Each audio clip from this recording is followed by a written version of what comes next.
Let's try that again. You got me, Richard? Welcome to Memorial Day weekend. You can look around and see that apparently COVID cabin fever has accelerated the exodus from Bainbridge from July 4th weekend to this weekend, which is just fine. If a Memorial Day has impacted your family directly because someone in your family or someone that you know has given their life for the freedoms that we have, my condolences and my gratitude for that loss.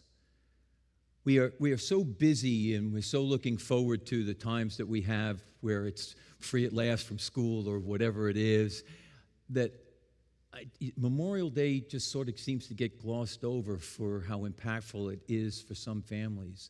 And I just wanted to take a moment and recognize that.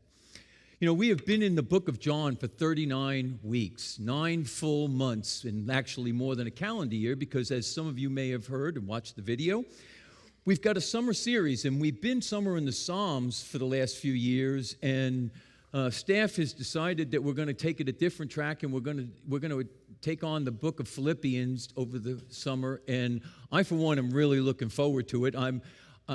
I'm happy that we're in John and that we're not rushing our way through the book. I mean, 39 weeks, we're not even halfway through. But it is so rich, and so is the book of Philippians, so is all the Word. So I hope you're looking forward to that. Our text this morning has to do with the sixth sign that Jesus did to authenticate himself to the Jewish people.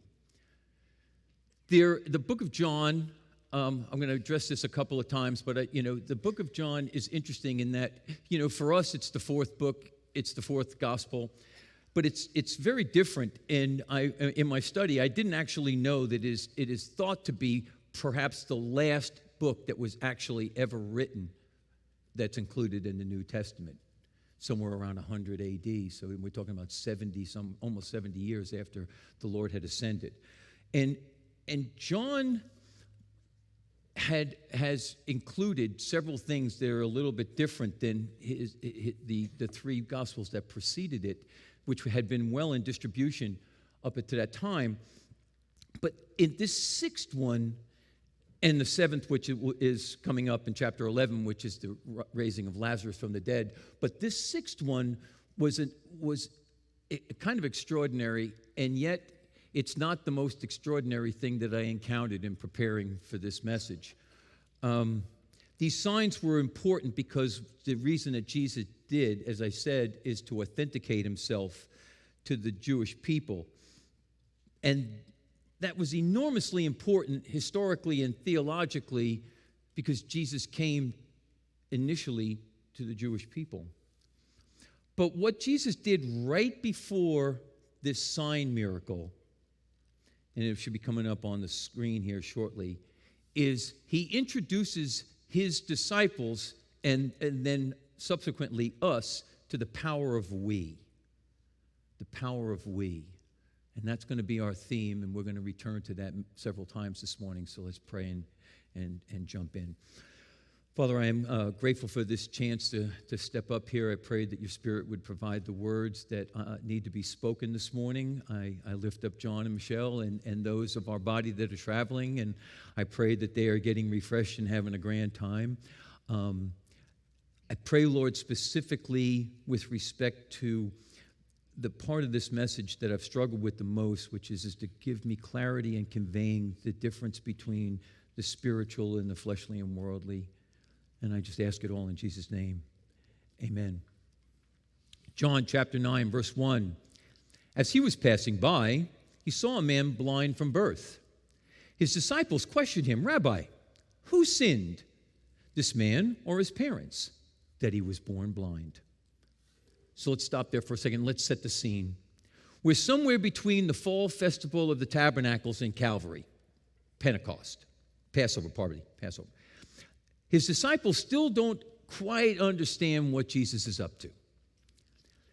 But they are convinced that he knows something about God that the religious teachers that they had heard have been telling them up to that point. They knew that Jesus was different, which is why they asked this question, a question that reflects their heritage and is consistent with what they had been taught. You see, back then, unlike now, everything in life was attributable to what God was doing. Everything. Now, the pragmatic side of us can say that those folks it's little God, and they had little gods, and they had idols, and they had this, and they had that. Or you can just downright say that they were superstitious.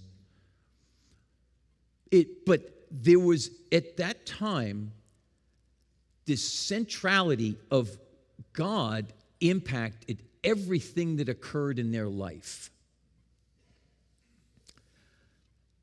So we have this question. They're walking along. There's a man born blind. And they ask Jesus, what caused this man to be born blind? Verse 3. Neither this man nor his parents sinned. Jesus answered, this came about so that God's works might be displayed in him. Now, we don't know how old this man was, but he is referred to as a man. So in the Jewish culture of the day, that makes him minimally 30 years old. 30 some odd years of blindness until, from our perspective, this chance encounter with Jesus and his disciples. Now, on first hearing that, most of us would think it appalling that God would purposely have someone born blind just so he can make a point to Jesus' disciples 30 some odd years down the road. If that hasn't crossed any of your minds, then I guess I am as weird as I think I am sometimes. But you know, when you first hear that, you go, that ain't right. But that's our scene, and we're going to come back to that shortly. Verse 4, we must do the works of him who sent me while it is day. Night is coming when no one can work. As long as I am in the world, I am the light of the world. As tempting as it is to spend time on Jesus repeating that he is the light of the world, which he first introduced us to back in chapter 8, that's not where we're going to camp out this morning. Jesus begins this statement with, we must do the works of him who sent me. We'll begin with the phrase, him who sent me. It appears 13 times in the Gospels, and John uses it more frequently, and he chose a different word for sent than the other Gospel writers. Now, since John thought it important enough to use a different word, and even though the English translators both used sent, it seemed to me that if John chose a different word, we should take a look at that. John goes to considerable lengths in his gospel. As I noted, it's one of the last books in your New Testament. And John, he was well acquainted with the gospels that had been written. They were written some 30 years after Jesus had ascended. And now that means that they had been in distribution for some 30 years. He was getting old, and he sat down and said, I've got to write, and he did, right? And so by the way, those three first gospels are known as the synoptics. Why? Think of the word synonym. If it's something similar. They're similar, but they account for Jesus' life in a slightly different way. Matthew focuses on the king and the sovereignness of Jesus. Mark portrays Jesus as a servant, and Luke as the Son of Man. Those are the themes about Jesus that is woven throughout each of them. And so by the time John got around to writing, his gospel, he had the same or similar events, but he was going to articulate something just a little bit differently. So Matthew, Mark, and Luke all use the verb form for sent for the word that we get, apostle. Okay? And the word apostle, or in this case, the verb form, it's interesting in that it has to do with setting apart for a particular thing, or in this particular case, set apart to send, right? The apostles were set apart to send. Well, John chooses a different word, which literally means thrust. There's no set apart aspect to the word that he picked. Bear in mind, John didn't know he was the last author. But having read the other accounts, he thought it was important that from his perspective, he heard Jesus just slightly differently than the three other gospel writers. Not dramatically, it's not a contradiction. It's just that it places a different emphasis. For him, it wasn't so much about being set apart as it was about being sent. Currently, think of it like this. Currently, they should be throwing this up shortly. I get about 1 or 2 of these every single day in my Google feed. They're optical illusions known as, what do you see first? Which is it for you? Do you see the two faces looking at one another, or do you see the chalice in the middle? Right? There's no right or wrong answer. You see one of them first. You see my point? It's that here's the same exact thing. It's a thing. And each one of us see the one thing we see a greater emphasis, catches our eye first. And that's really what I'm saying here. Because God ultimately approved what each writer wrote before it got into the Bible that you either hold or are reading. So God was okay with John saying, sent here has to do with I'm thrusting you into what? This work, the work that God had set for him. And that's exactly, I'll get to Ephesians here in a second. I want to take a pause. I'm going to hit a little commercial. If you were here earlier, we had, as part of our slides in the beginning, this fall, Richard McClure, the elder who came and spoke to you just shortly ago, he and our elders are going to be doing a Foundations of Grace study. It's essentially an introduction to theology. And so if things like when books were written and how they got into the Bible, which is considered canonicity for those who have been in seminary, I mean, all of these things are fascinating to some of us. We can't go too deeply into any of it from the pulpit on Sunday, but I can tell you that for some of us, you want to go deeper. And if you want to go deeper into this stuff, my encouragement is to keep on the lookout for when that starts. It's going to start next school year, and I personally am really looking forward to participating in that. But speaking of how John saw this a little bit differently, one of our most prolific New Testament writer was Paul. And in Ephesians 2:10, Paul writes this: we were created in Christ Jesus for good works, which God, that's God the Father, had prepared ahead of time so that we should walk in them. So like John, Paul is emphasizing that we were created in Christ to work. Good works. So hopefully you're good with that, because it gets even better in this phrase. The phrase, him who sent me, appears 10 times in John's gospel. In the 5 times up to this point, the phrase was preceded by Jesus using a personal pronoun. Chapter 4, it's my food is to do the will of the Father. Right? Chapter 5, I do not seek my own will, and so on and so on. I, my, singular personal pronouns. Here, Jesus uses the plural form, Hamas, which is Jesus is deliberately and noticeably to John changing the emphasis from himself and what he is doing, and is now including them. We must do the works of him who sent me. Were they ready? Nope. We rarely are. They struggled up to and beyond Calvary to fully grasp what Jesus was doing. But here we are. Jesus is narrowing his focus in his preparations of his disciples, and he's moving off of, this is what I'm doing. I'm about my Father's will. I'm to glorify his name. That's why I'm here. They didn't get it. Nobody got it. But he here chooses this sign to the Jewish people as the time when he's going to shift gears and say to the boys, it's time for you to step up.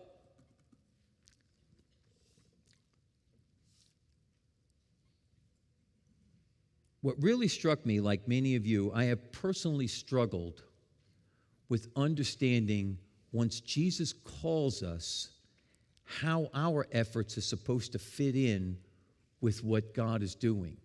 Jesus just included them in the we, right? We will actually get to the miracle that Jesus is going to perform here. But to me, the bigger miracle is that we're included in the we that includes God the Father and his Son Jesus. They were included in the we. The power is their power. It's not me, it's not you, it's not them. The we here is that we are being, this is the adoption bit that you've heard if you've been in church for any part of time, that we have been grafted in. That's another way that it's put. But the we is that you are now part of a we that is headed by the Father and the Son. It's a game-changing thing, because you have here that the power of God working in and through us is a spiritual thing. It's with respect to the spiritual realm. What God is looking to accomplish is something that is very difficult to see amongst the crushing white noise that's going on around us.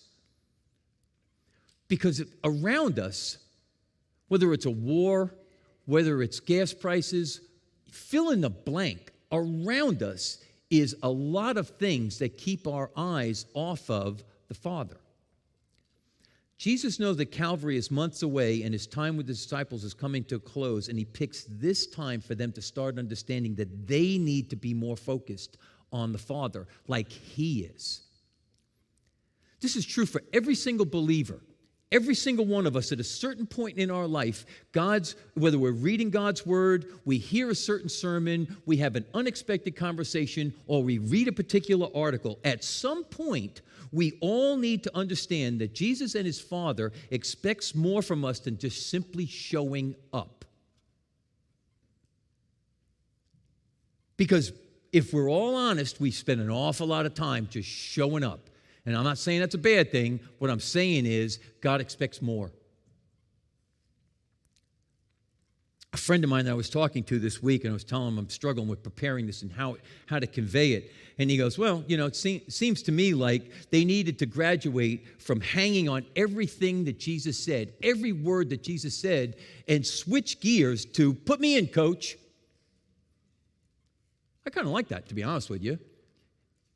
Because there's different ways that once you're on the playing field of life and you're in the game, if you want to press the metaphor, we all know some people are stars, some people are just out there, some people are watching a bird go by, but at least they're on the field, right? We want to move from, boy, that's really interesting, and man, that's really awesome, to stop listening and be prepared to get to work.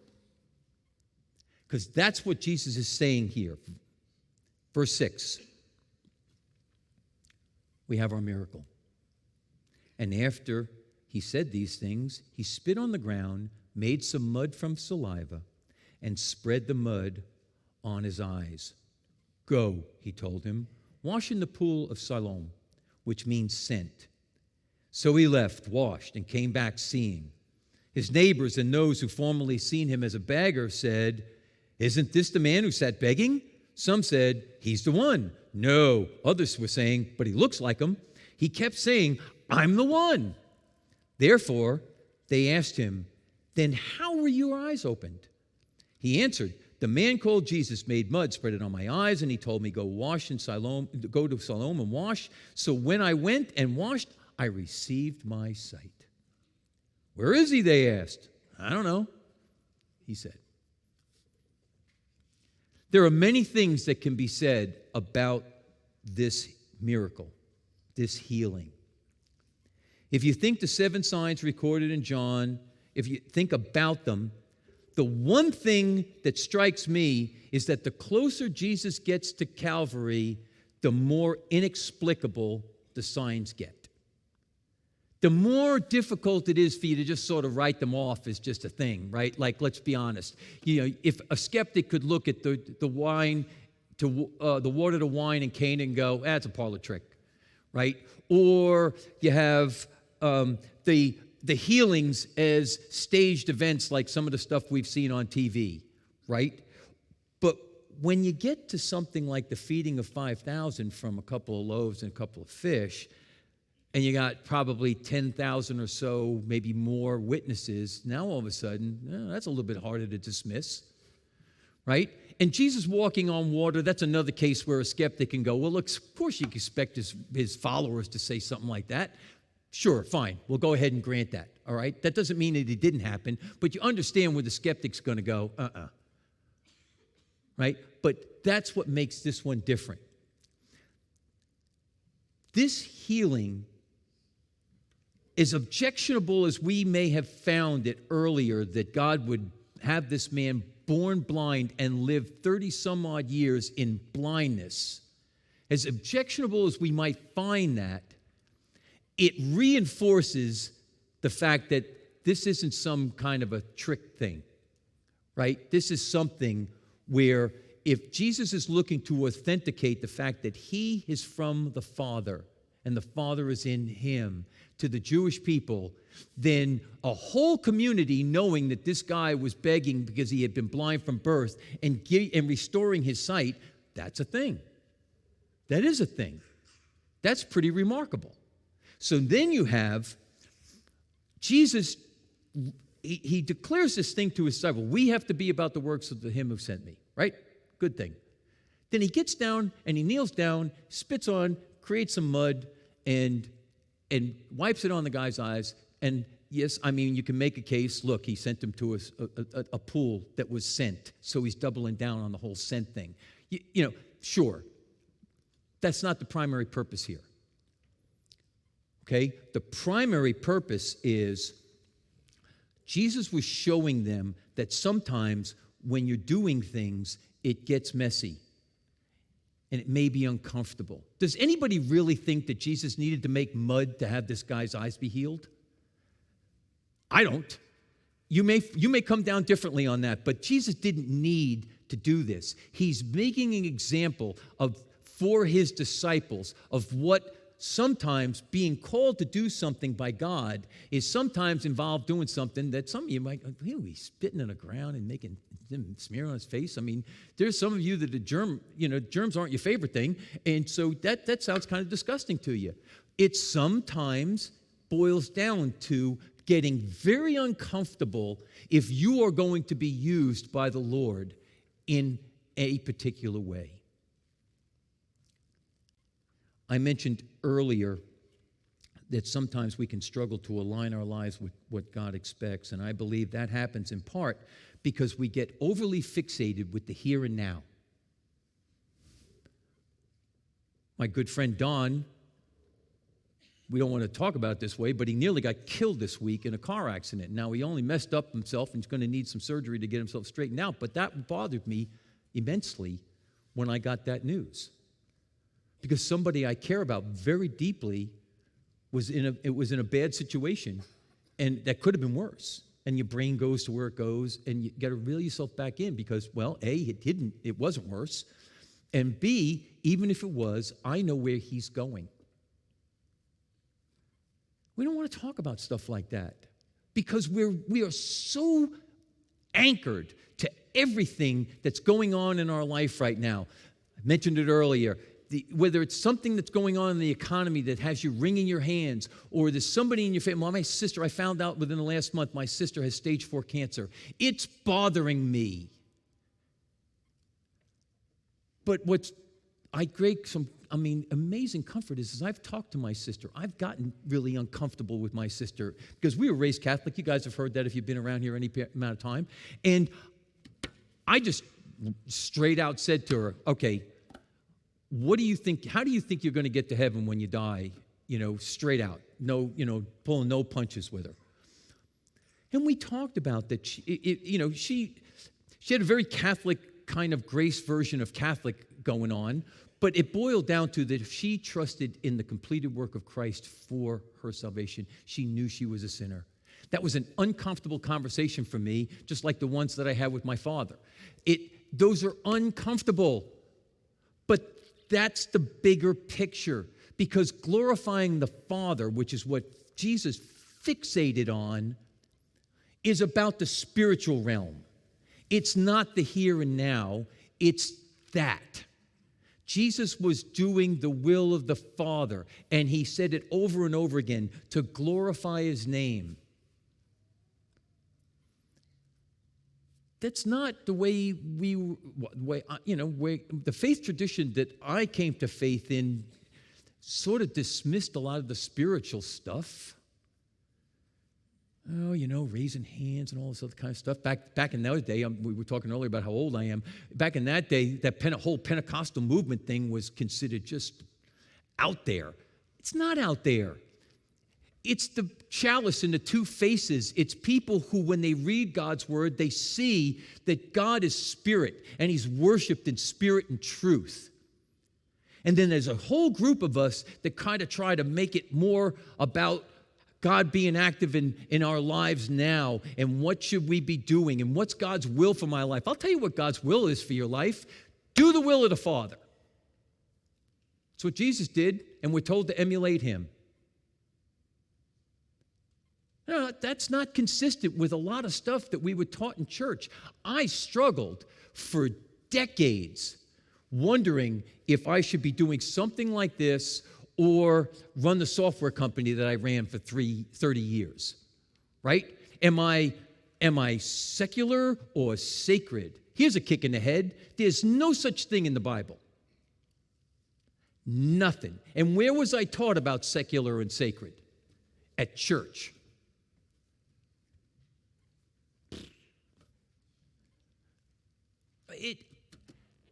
How do you know the difference? I am grateful for here at Grace for the fact that we strive. We don't do it perfectly. Let's make that very, very clear. But noticeably, we are fixated on stay in the Word, get in a K group so that you can learn about this stuff if you're new to the faith, and then get on with doing something that the Lord has placed on your heart. I see Buzz is here. Buzz had a whole life of dentistry in this town. I don't know, 40 probably years. And yet the Lord decided at this stage in his life, you're going to be the president of a university in Africa. Really? How does that happen? I'll tell you, it doesn't happen because you're just sitting on your hands. It happens because you're looking for what God is doing. And you're looking for the opportunity to serve him and his kingdom, which not all the time is this, right? It's not all the time what's going on with your job, your career, the kids, this, that. I mean, all of those things we have to deal with. We're to be good stewards of whatever God has entrusted us in this life. God expects you to do that, but it's not an either or, it's an and, right? You're expected to be a good steward, and by the way, if we're to emulate Jesus, you have to pay attention to what Jesus did. Spiritual and worldly matters have vastly different timelines. This man was born blind 30 some odd years ago, so that when Jesus passed by, he could make a point to his disciples and to us. That's a vastly different agenda than most of us are comfortable with. Well, here it is. What is it? Strap yourself in. That's the way it is. John noted this last week, and I really liked it. He said, the world, the devil, his demons, or your own self-centeredness at times have us majoring on the minor. For most of my lifetime, I battled with that whole sacred thing. Sacred, secular.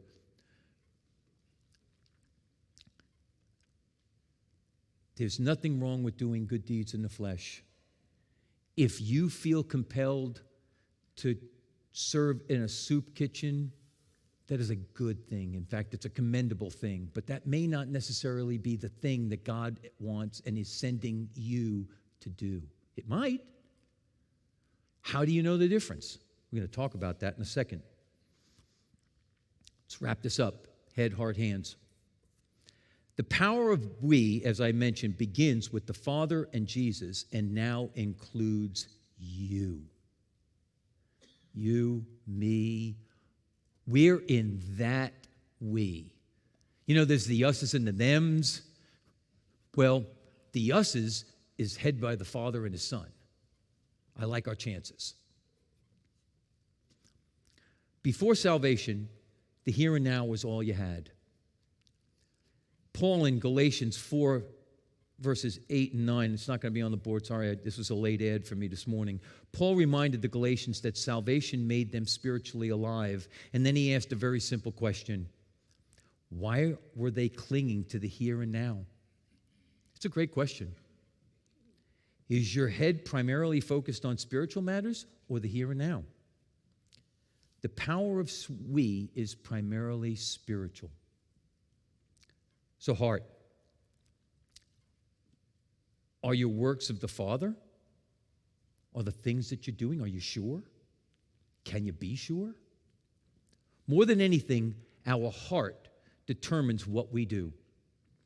If we're to be doing the works of Him who sent us, how can we be sure? Can we be sure? And I think we can. Perhaps not perfectly, but like I said, noticeably. And here's how. Hands. Pray.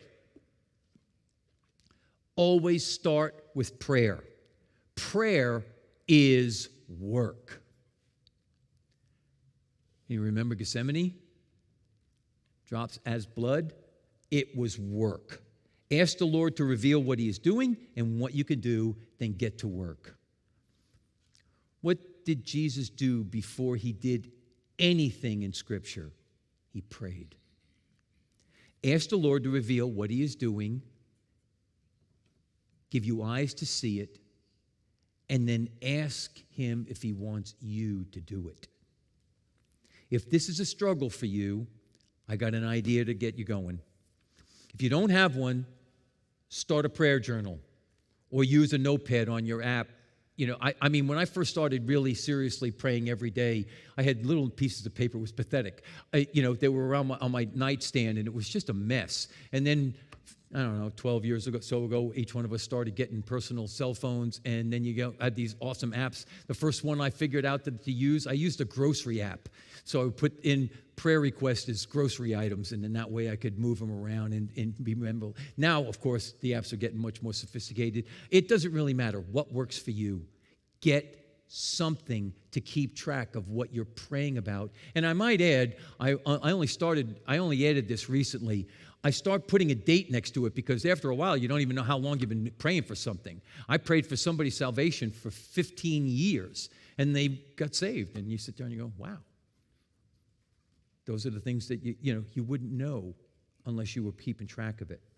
And when the Holy Spirit puts something on your heart, don't judge it by whether or not it makes you uncomfortable or how well suited you think you might be for the particular task. Because this capability, how everybody is so enamored with whether or not you're a fantastic dentist or you know how to write code better than the guy sitting next to you, doesn't really matter much in God's economy. In God's economy, what matters is what the works that He's prepared for you, as it says in Ephesians 2:10, and are you willing?